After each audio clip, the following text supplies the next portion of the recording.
Tennessee's 2024 schedule. Let's go through this game by game, and we'll just go ahead and make way extremely too early predictions because we don't even know who's going to be on this team yet next year. But for the sake of fun, let's go ahead and talk about it.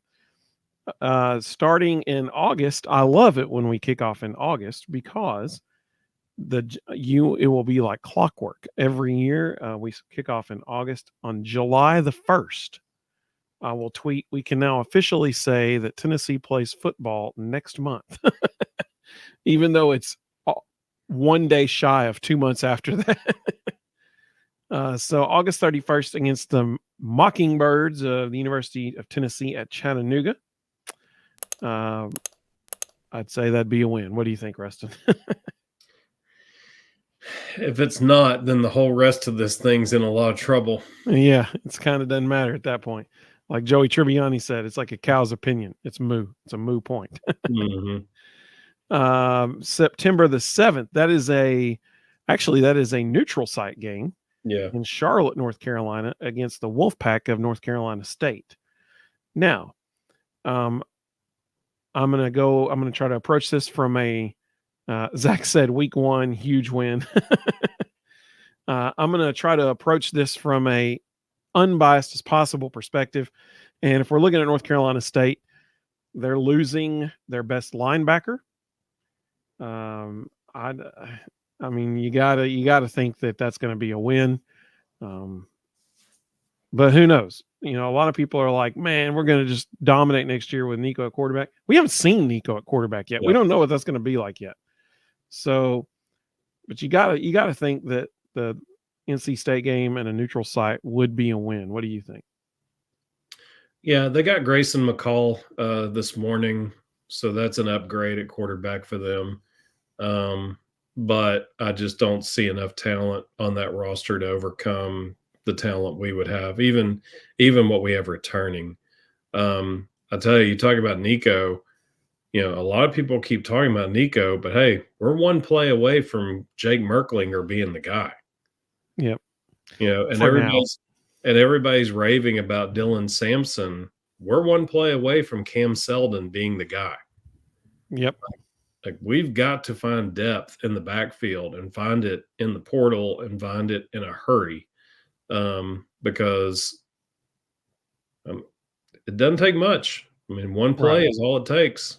Your whole season can change in one play. Just ask Hendon Hooker.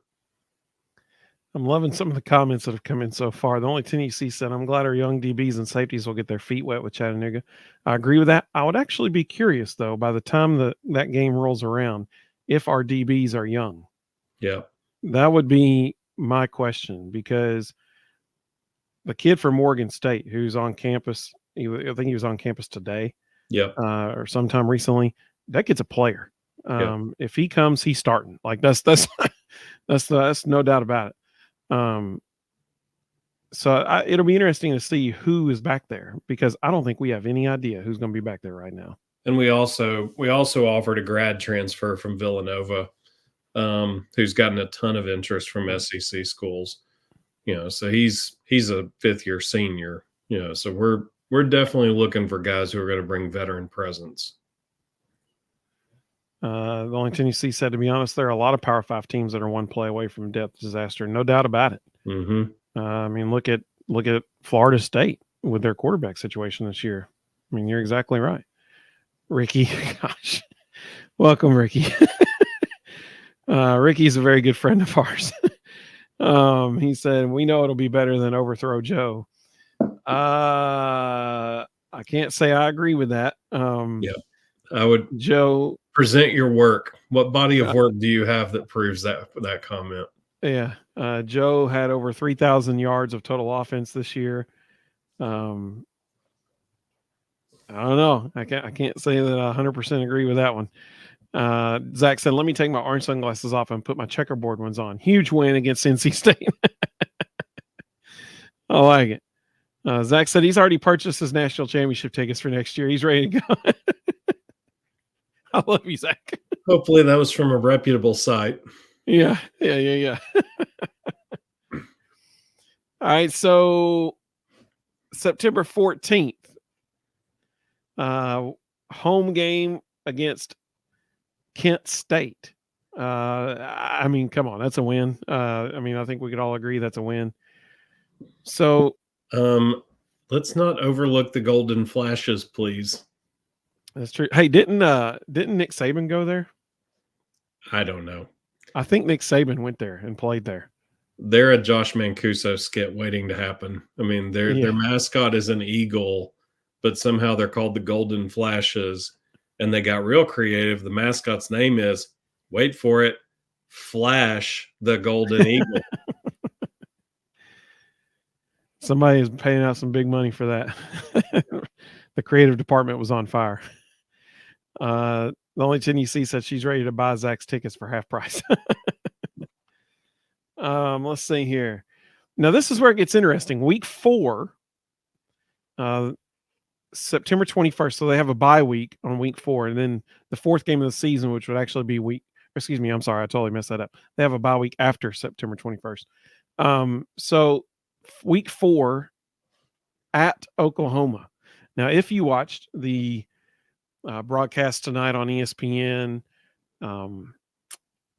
where they were unveiling the schedule, they actually had coming back from a commercial break. They almost said timeout. Coming back from a commercial break, they had a whole like little video intro, and promo for this game already, hyping. See what I did there? This game by talking about Josh Heupel going back to where he played. And it was probably a minute and a half long little video promo for it. A lot of Heupel highlights from his days at Oklahoma. So they're already pumping this game up as Heupel's return to Oklahoma. Here's my take on this game. Tonight, I read where I think this is going to be Oklahoma's offense next season. They have lost their quarterback to Oregon. They've already lost their offensive coordinator.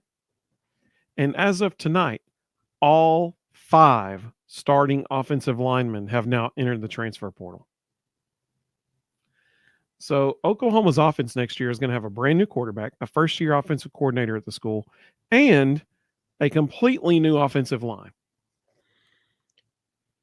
That doesn't sound like a recipe for success, in my opinion. And unless they sign somebody in the portal, a true freshman and a redshirt sophomore fighting for the starting quarterback job, neither of which have played meaningful snaps. So I'm going to say that's a win. with a brand new offensive coordinator in Seth Littrell, who is not a Jeff Lebby guy. He's an air raid guy. He coached at North Texas. Before that, he was an assistant under Mike Leach. So he's going to shift the offense a little bit. Jeff Lebby runs Josh Heupel's system. Seth Littrell runs the true air raid. So that might be why a lot of those linemen are jumping in the portal. They're not real excited about stand-up pass blocking every down and just getting punched in the mouth over and over. So it's going to be interesting. I'm not buying that stock. I think we beat Oklahoma. I mean, I understand completely that this would be Nico's first true road game, and obviously that's a difficult first true road game. It will actually be his first SEC game, which is kind of weird to say that since it's Oklahoma, but that's the new normal now. But it would be his first true road and SEC game. It's not going to be easy, so I don't think it's going to be a lopsided win by any means. But it's hard to look at Oklahoma literally with a whole new offense and a whole new offensive set of players. It's hard to look at that and be super confident if you're an Oklahoma fan. So I'm going to say the Vols win that, and that's without my orange-colored sunglasses on. So, the only Tennessee said, wow, the portal giveth and the portal taketh away. She's exactly right. Technically, it'll be Nico's first SEC start. He played against Vanderbilt this year. Yeah, that's true. That's a good point. So after Oklahoma, we have a bye week, and boy, howdy, do we need it, because October is going to be a gauntlet. October is going to be if you're a Vols fan, October will be a lot of fun. But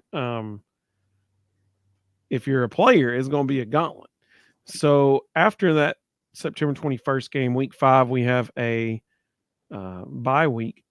And then we start October at Arkansas. So we actually have back-to-back away games.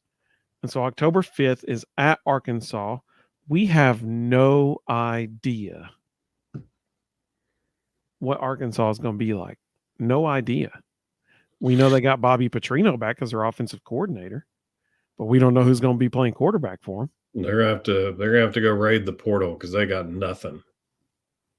So I mean, we don't have any clue what that's going to be like. So from the sheer fact that we don't know what that's going to be like, I think, unbiasedly and objectively speaking, it's hard to say that, Tennessee can win back-to-back road games in the SEC, especially when it's two really good opponents, Oklahoma and Arkansas. But we don't even know at this point what Arkansas is going to have on their team. So it's hard not to pick Tennessee in that one right now. It's hard not to pick them. Unless they just kill it in the portal, they're not going to be very good. I think they may have another 4-8 season looking at them. They've got a tough schedule, and they're just not very good. The only Tennessee made a good point. She said, I know we better win those Oklahoma and Georgia games. I'm not doing another year of the can't win on the road narrative. Amen, sister. I'm totally with you on that. Amen. So when you look at the first 5 games of the season, I mean, really, honestly, you got 3 pretty tough, matchups. Not by any means, they're not easy. And you've got 2 matchups that you should win.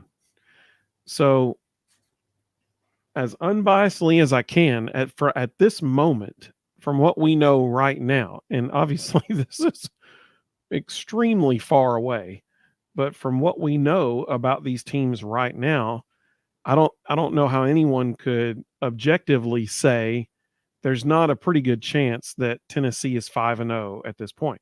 It looks like they're going to be 5-0. Zach said, he can't be the only one thinking. You're right. I agree. I mean, at this point, they got to be 5-0. The only Tennessee said it's a favorable schedule so far. I like it. I agree. So now we get to back-to-back weeks in Neyland that are going to be just epic and rocking. Somebody please let us know this in the comments. Somebody look it up for us if you don't mind. When was the last time Tennessee played Florida in October? I remember in 2001 they had to make up the game, and so it was like in December actually, wasn't it? In like the first week of December. I could be misremembering that, but I know it was way later in the year, definitely past October. So when was the last time Tennessee played Florida in October? We know from Tennessee's official Tennessee football Twitter account, we already know the day and the time, I believe, as well. Yeah, the time. They said or no, wait a minute, hang on, that was a different one. No, yeah. All we know is the date. So no, it's going to be the evening game. They already announced that because it's going to be one of those Manning cast games. Yeah, exactly. That's what I was just thinking that. The afternoon game is Ole Miss, and they went ahead and announced that because Eli and his dad are going to Manning cast it, and then Peyton and somebody are going to do the evening game. So that's pretty cool. I mean, talk about a cool thing for college football, that there'll be 2 Manning cast games next year. That's really, I think the Ole Miss game is Ole Miss LSU. I could be wrong on that. I think that's what it said. But the Tennessee Florida game will be a Manning cast game. So that's really, really cool. So October 12th, Florida at night in Neyland. I mean, I know it's Florida. I get that. We never play well against Florida. I know Nico, it'll be his first time against Florida in Neyland. I don't know, man. Florida's schedule is just brutal. Brutal. And Florida's roster is getting worse by the day. Yep. And, they were saying tonight on that show, the live reveal, exactly what Rustin and I have been saying for the last several months. Florida's schedule next year literally may be the most difficult schedule in the history of college football. That is not an exaggeration. Yep. I just don't see that by this point in the season, there's already going to be, my goodness, there's already talk about how Billy Napier might be on the hot seat. By that game in next year's season, there's no doubt about it. He's going to be squarely on the hot seat. I think it looks good for Tennessee. It's hard to say, yes, it's a win, but I think that personally, if I'm trying to be objective, they should win that game. They just should. Yeah. Now, will they? Who knows? Because it's Florida and we have this crazy, weird issue with playing Florida. I don't get it. But should they win? They should. Robert, welcome, Robert. Good to have you with us, buddy. He said, I believe it'll be a great team. Believe they're upgrading the secondary. I agree with you. I'm glad you mentioned that. We'll talk about that here in just a minute, actually. Zach said, should be 9-0 going in the Georgia game. Speaking about the Florida game, Zach said that payback is, I'm sure he means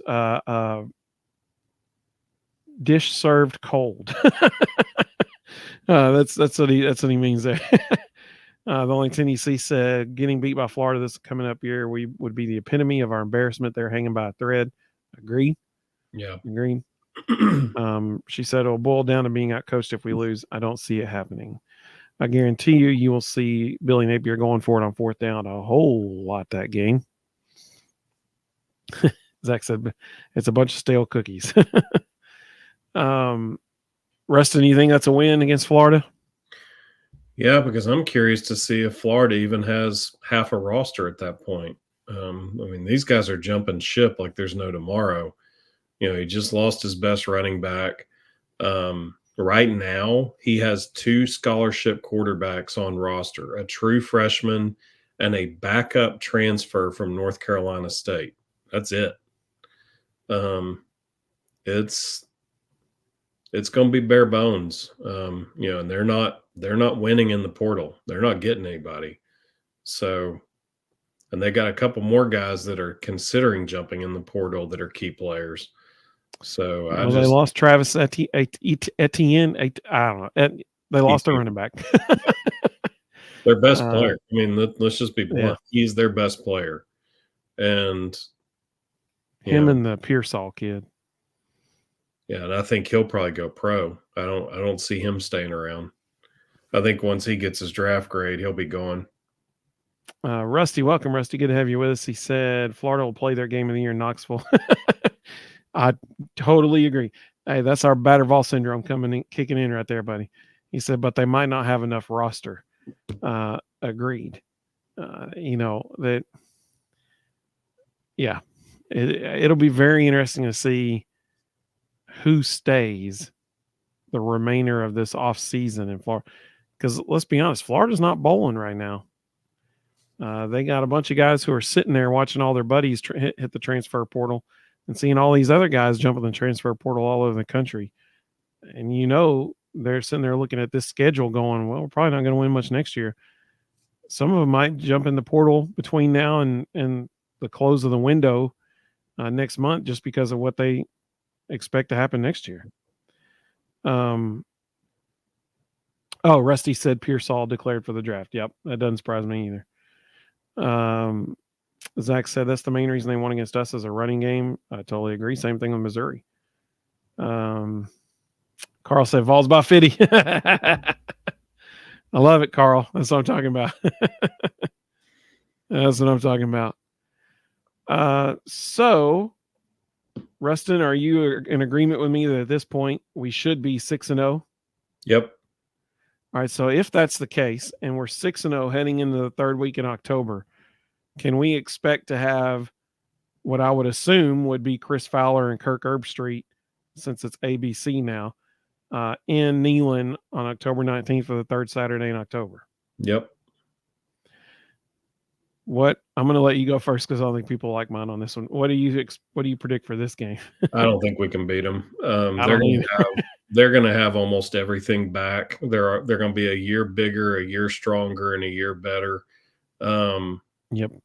They'll still have Jalen Milroe. For the first time in a long time, they're actually probably going to keep, their offense intact. So, I think they'll just. I think they might be the front runner for the national championship next year, and I'm still not convinced that they aren't going to win it this year. So, I think they'll ride the momentum of this postseason into next year and walk in number one to start the season. Yep, I think that's a pretty solid prediction. I don't think we beat Alabama next year either. You've got Jalen Milroe against Nico. Maybe the year after that, Nico has some, a little bit more experience under his belt, but yeah, I just don't see us beating them. Zach does though. He said 7-0 next. The only thing you see said it depends on how our offense is clicking and how well Nico does with his legs. I agree. I totally agree. And how we can protect him. So here, that's my major concern going into next year. Zach said, I said that 2 years ago, guys. She said enough offense and we make that a game. Now I agree with that. I think it could definitely be close. For sure. Here's my concern. Right now, we are celebrating the fact that John Campbell and Gerald Mincey are both coming back next year because we are desperately in need of offensive linemen right now. Cooper's coming back. I don't think that's been officially announced yet, but he's coming back. Yeah. So we know Javonte Spraggins is coming back. So 4 of the 5 starters from this year will be back next year. That's fantastic. Technically all 5, because if Andre Carrick hadn't gotten hurt, he would have been that 5th starter, and he's back. So really it's all 5. You just said the key word though, hurt. Yeah. We saw firsthand this year all 5 starters on the offensive line missed time due to injury. And it wasn't like a little bit at time. Like it was, a game or more. It was, Cooper missed 3 games. We have to, I tweeted this at one point during the season. In the SEC, you can't just have 5 offensive linemen. You essentially have to have 10 because you're going to need all 10 because they're going to get injured. They'll have a running back roll up on their knee. They'll have, there's so much that can happen. You got to have as many dudes there as you possibly can. That's just the reality of the situation. And so we are in desperate need of offensive line depth right now. The good news is we've got a really strong offensive line class coming out of high school, but offensive line is a development position. It is a rare dude who can step in and contribute solidly as a true freshman on the offensive line in the SEC. Can it happen? Sure, of course it can. We've seen it happen at Tennessee. Is it rare? 100%. So we got to have some portal guys coming in the offensive line in a bad way. Like we have to. Let's see. Carl said our defense may be the difference. Maybe not just in that Alabama game, but as a whole for the whole season. It's going to be fascinating to see what happens with our secondary over the next 2 months. No, less than that. The next month. Yeah, really the next 3 weeks. Yeah, for sure. The only Tennessee said we can pull an Auburn, guys. Home field advantage is real. That's fair point. No one expected Auburn to do that well against them this year. Who knows, right? Who knows? Anything can happen. Zach said, and just another thing, Bama should have 3 losses right now. I get that with the Auburn game. I understand that. We were up 20-7 on them at halftime and totally laid an egg in the second half this year. Rusty said we need to hit on one of these portal tight ends that can block. Totally agree. Personally, I think they're going to get the kid from Notre Dame. I have Yeah. no insider knowledge of that. I don't talk to that kid, but based on how it appears online, it would seem as though they're going to get the kid from Notre Dame. I think honestly that's why Eccles flipped to South Florida with Alex Golish, because they are getting the kid from Notre Dame. I think that's why the kid from Connecticut did not come on his official visit, because he knows they're getting the kid from Notre Dame. I think all of those signs just indicate that that's where that's going to go. But I agree, we need one bad. Like, we need one. And keep in mind, there's 2 portal sessions, and the second one comes after spring practice. So even if you don't get somebody right now, there's a lot of shifting and changing happening in coaches around college football. And all it's going to take is Bobby Petrino showing up at spring practice at Arkansas, pissing off the wrong tight end, and all of a sudden there's a really good player in the portal. That will happen this spring. There will be guys, and all these shifts and changes of coaches, there will be another portal season that's going to shock people, and they're going to be like, why's that guy in there? Just because you're good doesn't mean you jive with certain staffs. Let's see. The only Tennessee made a good point. I was thinking about different things she said, but this one cracked me up. She said, don't worry, I've already spoken to Oklahoma's offensive line. If you missed this earlier in the show, literally. Which ones? Who's left? Is there anybody in the room? If you missed this earlier in the show, what the only Tennessee is referencing is all 5 starters for Oklahoma's offensive line as of tonight, the 5th one entered tonight, are now in the transfer portal. So they will have an entirely new offensive line next year. Come on down. That's all I got to say. Come on down. I agree with her. Rusty was talking about the Alabama game. He said that was such a weird game. He said we needed to be up 28-7 at half to win that game. And I mean, I agree. It was a tale of 2 halves, no doubt about it. All right. This is a good point. Only Tennessee said, remember, we didn't grab our portal guys, Keenan Peely and Gabe Judy Lawley, until January. They were quietly enrolled. So I'm still very curious to hear officially from Gabe Judy Lawley that he is returning. I hope he does. They need him to return. I think he will, because I think really what he's doing is just testing out the waters of his draft grade. I don't think he's going to like his draft grade. Right. I think he's going to return. Zach made a good point. Oklahoma's offensive line can come to Tennessee and beat up on Oklahoma next year. Yep. So, Rustin, are we in agreement that by the end of October, we have a bye week, the last Saturday in October? Are we in agreement that going into that bye week, we are 6-1? Yep. All right. So, kick off November with a home game against Kentucky. That's a win. What do you think? I really like Brock Vandagriff. I got to see him play a lot in high school. He's a fantastic player. When he transferred to Kentucky, the first thing that went through my mind was, why? Like, when you look at this roster, I've got their roster pulled up right now. They might have to be the Colorado of the transfer portal this year just to field a decent offense. There is nothing left around Brock Vandagriff. Ray Davis is going to go pro. He's gone. There's no other running back in that room that's worth anything. They're going into this bowl game with Devin Leary at quarterback and Devin Leary at quarterback. They do not have another scholarship quarterback on roster. If Devin Leary gets hurt in the bowl game, they have 2 walk-ons to pick from. It's like when they played a wide receiver against Tennessee in 2012. Yeah. Their best wide receiver's going pro. He's gone. He was pretty much. That I brought that up to everybody. Yeah. Sorry about that.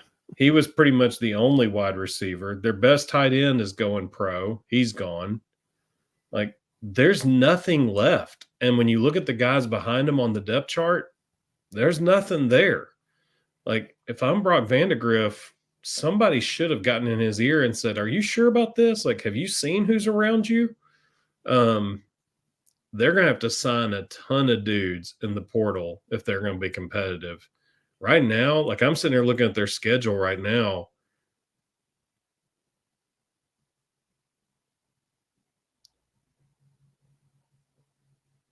I'm seeing 6-6 at best.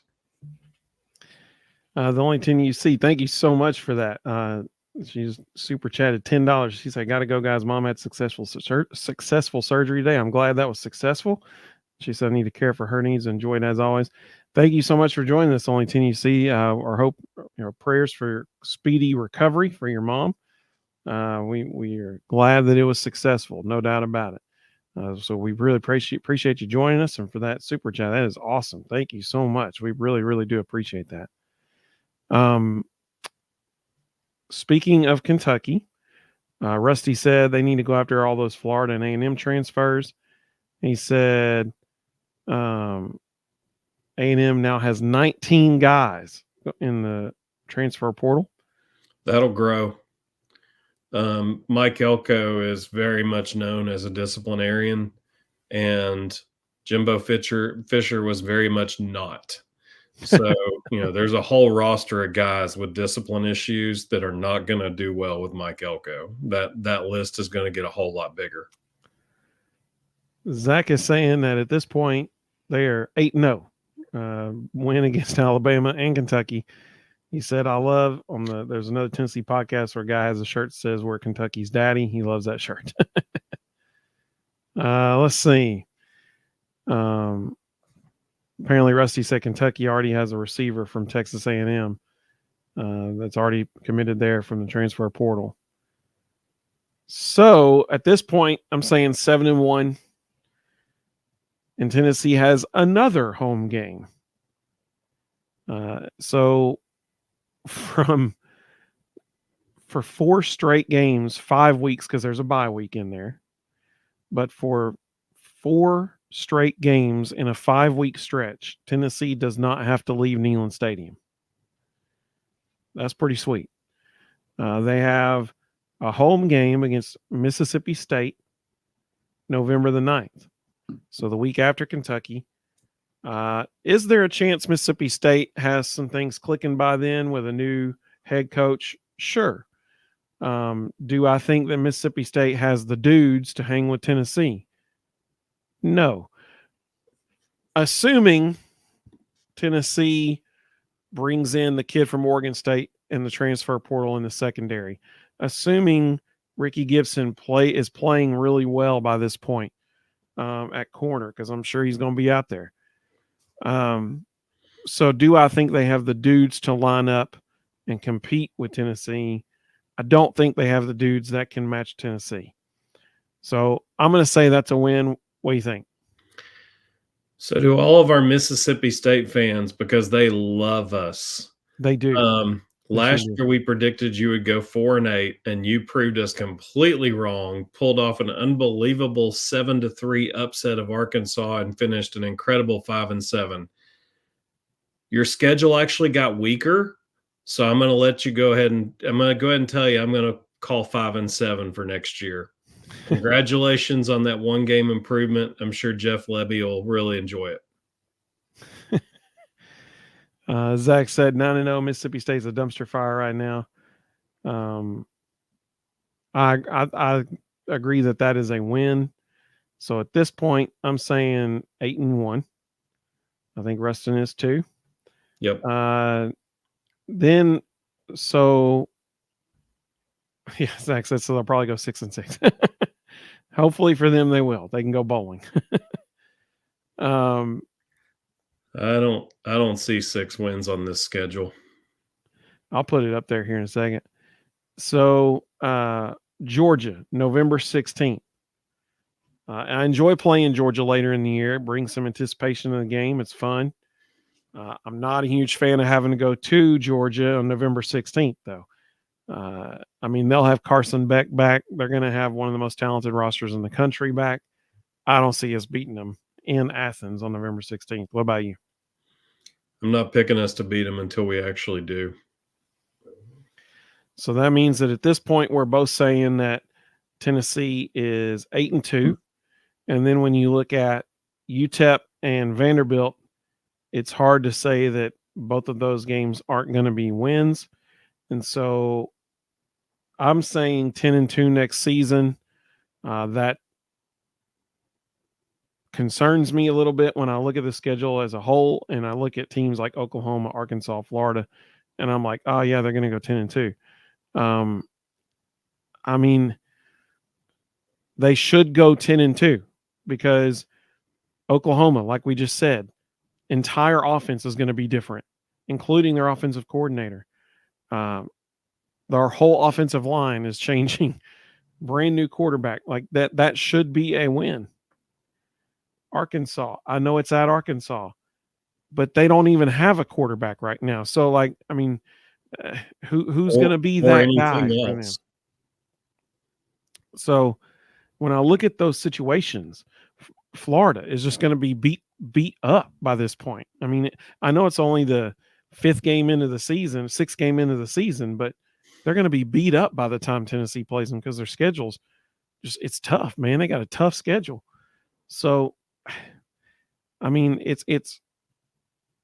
I agree with Rusty. I think this is a 100% spot on take. Yep. 9-3 should be the minimum. I 100% agree. But he said there's a lot of 50-50 games, though, and I totally agree with that. I mean, really, Oklahoma, Arkansas, Florida, those are the 50-50 games. I think they should beat Kentucky. They should beat Mississippi State. They should beat NC State. And, you know, Georgia and Bama are really the only two that I look at and say, nah, we're not going to win those. So I think this is a perfect take by Rusty. I think 9-3 should be the minimum. But there are 3 50-50 games out there that could be tough.